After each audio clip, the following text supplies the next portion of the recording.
Alright. So, a few more interesting things to get into, of course.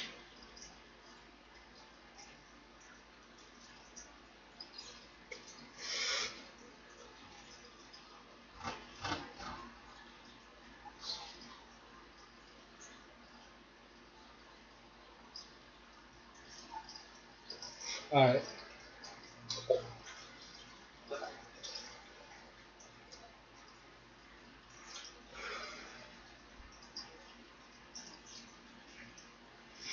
So, I had this pain condition known by the medical term they like is trigeminal neuralgia. It involves the trigeminal nerve, which comes around here and here and here, and connects to everything in here, the roof of your mouth, tongue, your jaw, your teeth.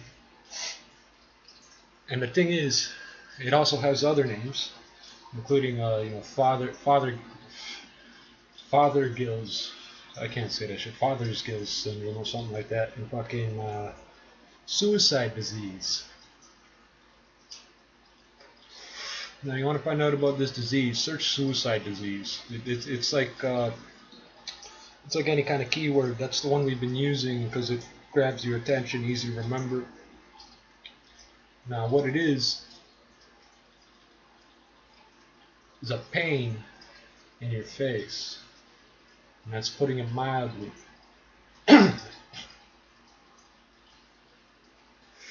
Put it to you like this.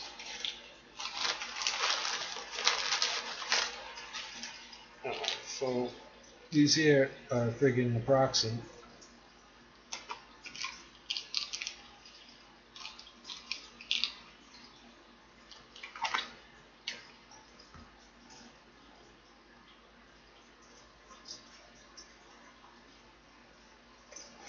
Typically, I mean, they look like this. Typically, one of these, 500 milligrams, uh, will knock you on your ass.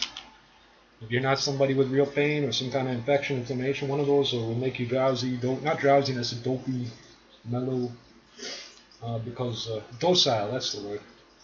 And one of those every 12 hours will actually be enough to stop your body from producing platelets, which means there's always a possibility of bleeding to death.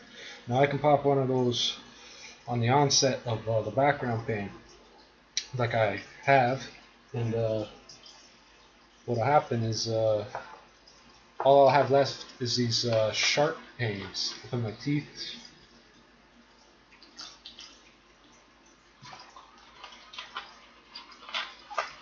where it feels like they're taking a knife like that and slicing through my teeth. So in a couple hours, I might have to take another one. Bear in mind, that's a gram within like 2-3 hours. That's a lot. Don't do that at home. So some people have it all the time. I'll tell you about mine. Mine comes on and off. I get attacks basically, and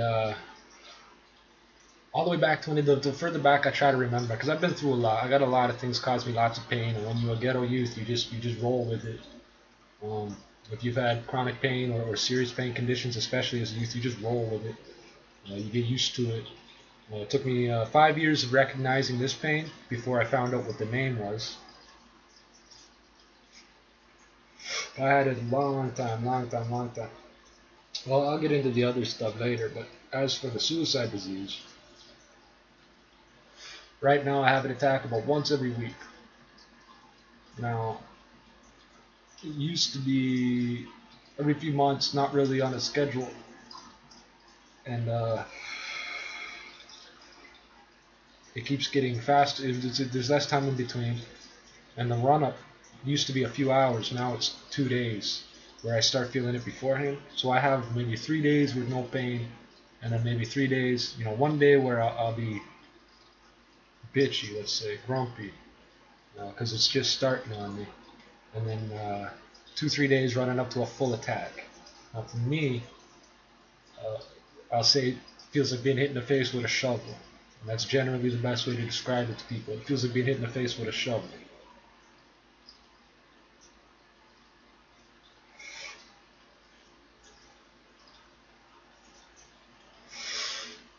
But to get specific, for me it feels like I'm flying down the road on my bike because I ride fast. I ride pedal bike, cyclocross. I have right there, fast as fuck, man.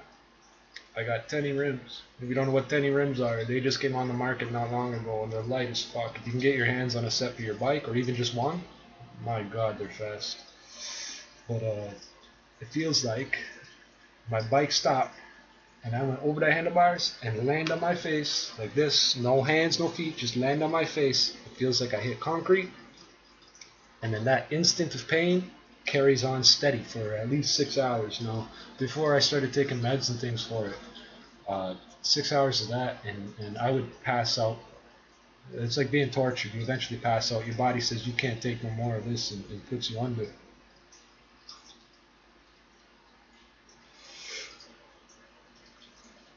Then I found Naproxen, which only came on the market in Canada over the counter as a lead, which is not Naproxen. It's Naproxen sodium. There's a difference there. It might work for you, doesn't work for me. In 2009, 2010. So my first experience with the prescription grade was 2010. I had never tried the over-the-counter because it had just come out. And all these other drugs don't do nothing for me. Literally nothing. I've never, but codeine does nothing for me. All these high-grade drugs they like to hand out don't do shit for me. I don't know why the naproxen works, but it does. It's not the highest grade medication, but it's pretty strong shit. If it works for you, you probably have some pretty serious pain or a high pain tolerance or a high drug tolerance, and other drugs probably don't work for you.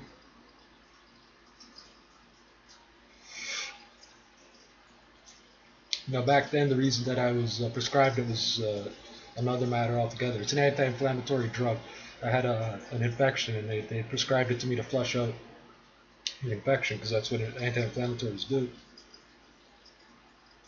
And as I said, it took a long time for me to put two and two together, looking back in my memory. And for the 2 weeks that they put me on one of those every 12 hours for 2 weeks. I didn't have no problems bleeding.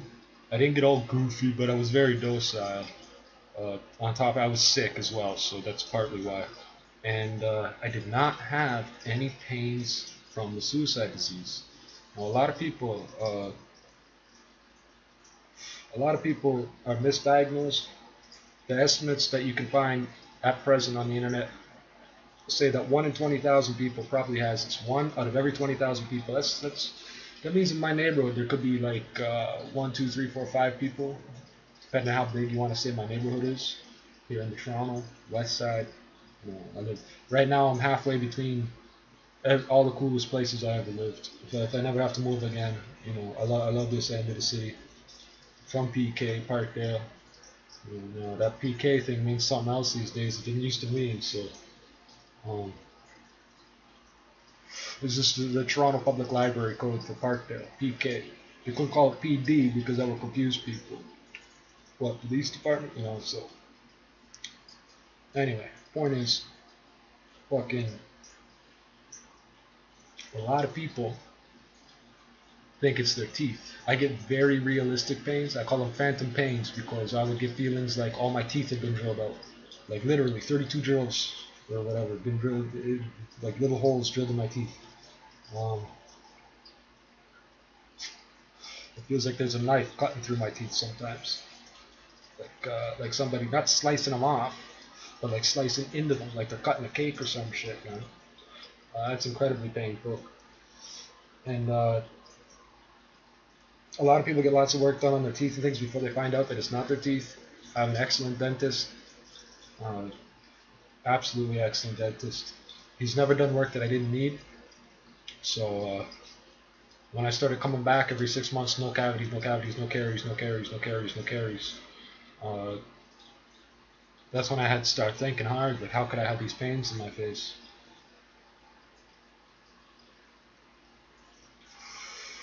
A lot of people, the reason it's called suicide disease, if you look right now online, the statistics you're going to find say that 1 out of every 2 people commit suicide within 2 years of diagnosis. So I like to joke around that the reason I'm still here is because I don't have a diagnosis yet, because I've had this at least 10 years, probably probably since I was very little. I've always had pains. Um, I suggest you look up suicide disease on videos and things. On YouTube, you're going to find quite a few of people going through an attack, and it's excruciating. It's absolutely excruciating. There is no cure. There's lots of surgeries that they can do, but they don't cure it. There's no proof necessarily that it's connected to the pain. I have bilateral, so I get the pain equally on both sides when it comes up. That's rare. That's a rarer version, a rarer subset of suicide disease. And it's also referred to as type 2 because mine comes on as attacks. Now I kind of wonder, type 1 is all the time. Is it like a wavelength where a duty cycle where everybody has it all the time and you just don't always feel it? But whatever. That's what they're calling it right now. Type 1 and type 2. There's also ATN, which is abnormal. I think it's abnormal trigeminal neuralgia. I'm not even sure what that means. Here's the scary one, STN, which means symptomatic trigeminal neuralgia, which means it's a symptom of multiple sclerosis. So you can imagine that's a scary thing to think of. Also, many people in the healthcare industry seem to believe this is a disease that only affects women only over 50. It's not true. It's been diagnosed in kids as young as 3, and it's in males and females. It seems to be equal when you start to account for the fact that it's so misdiagnosed and underdiagnosed.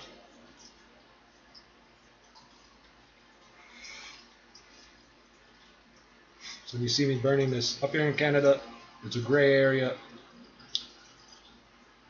It's one of these things you could get arrested for, but technically the law doesn't say it's illegal. It's a very complicated thing, but this is why this is not your cheapo.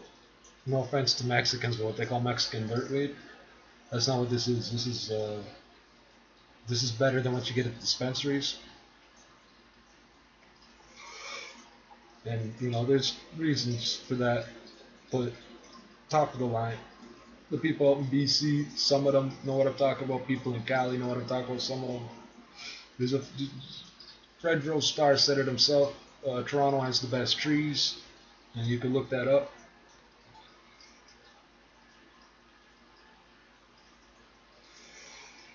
And I just wanted to tell y'all why I'm in such a bitchy mood sometimes. And I want you people to know you're not alone out there if you got this thing. So if you're wondering, what's up Richie's ass? It ain't his ass, it's his face.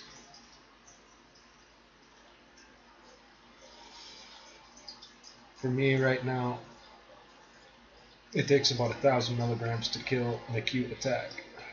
Now, a year and a half ago, I could stop the onset if I time it just right. Homeopathic, you use the lowest dose that works at exactly the right time with any drug. So this is the only drug I take. And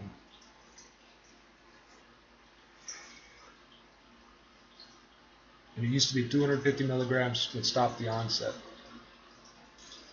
And very severe 500 would kill an attack. Now it's 500 to stop an onset, 1,000 to kill an attack. At the recommended dosing schedule, I'm exceeding the recommended dosing schedule as it is. And I get to look forward to doing that for the rest of my life.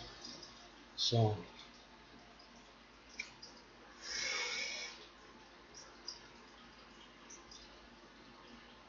I have to make sure to drink lots and lots of water. And always eat food if I can. That's what the other thing that the cannabis helps with is that I can eat. And since I can eat, I can take the pills. They don't chew up my stomach. Otherwise, I'll bleed out internally. My whole stomach will just start bleeding if I take more than a gram at a time. If I took like 2 now and 2 in an hour, I'd start bleeding internally. And there'd be no way to stop it because there's no platelets being produced. Eat lots of food, drink lots of water. It makes the drug work.